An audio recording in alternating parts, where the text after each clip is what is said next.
Assalomu alaykum kuzatuvchilar. Mana qulpini ko'chatish qo'zda. Biz italyansk qora shahzoda ko'chatlarimiz bor.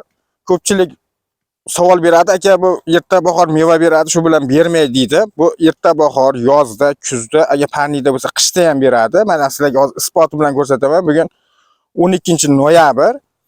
Mana ertalab soat 10-11 bo'lyapti. Mana bu mana gullari. Mana bunda mana hattoki sovg'urgan mevasigacha bor. Parnikdan ko'chirilmagan, ochiq polyadan. Mana bu tomonda mana ishlashyapti. Mana shu hozir 50 suti jo'taylyapmiz. Bu yoniga yezevikaga ham jo'taylab qo'yganmiz. Yezevika ko'chatlarimiz ham bor sotuvda. Uni ham videoga qo'yib o'tamiz. Buni faqat buni ekkandan keyin ko'pchilik e'tibor bermaydi. Buni parvarishini to'g'ri qilmaydi. Mana ko'chatlar baquvvat. Ko'chatlarimizda muammo yo'q. Agar xohlovchilarga yetkazib ham beramiz kelishilgan holda. Buni parvarish qanday bo'ladi? Xomtak qilish kerak buni ekkandan keyin asosan. Mana shu ko'chat ekildi.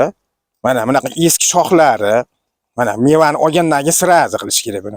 Ortiqcha bola qo'ymash kerak bundan. Mana eski baglarni mana shu holatda bitta tozalab qo'ysangiz agar 10 kun, 15 kunda yana bitta meva chiqarib, mana tugaveradi. O'rtasidan yangi meva chiqadi, tugaveradi. Shu parvarishni to'g'ri qilish kerak. Ko'pchilik ekyapti-da, buni unaqangi qilib yuboryapti, bachkilatib yuboryapti. Unda hosil bermaydi. Keyin sug'organda ehtiyot bo'lish kerak. Mevaga suv tegmash kerak. Suv tegsa chirib ketadi mevasi. O'sha suv tegmaydigan qilib, o'sha holatini olib ekish kerak. Yoki bo'lmasa bunaqangi holatda tomchi usulda to'g'irlash kerak yerlarni.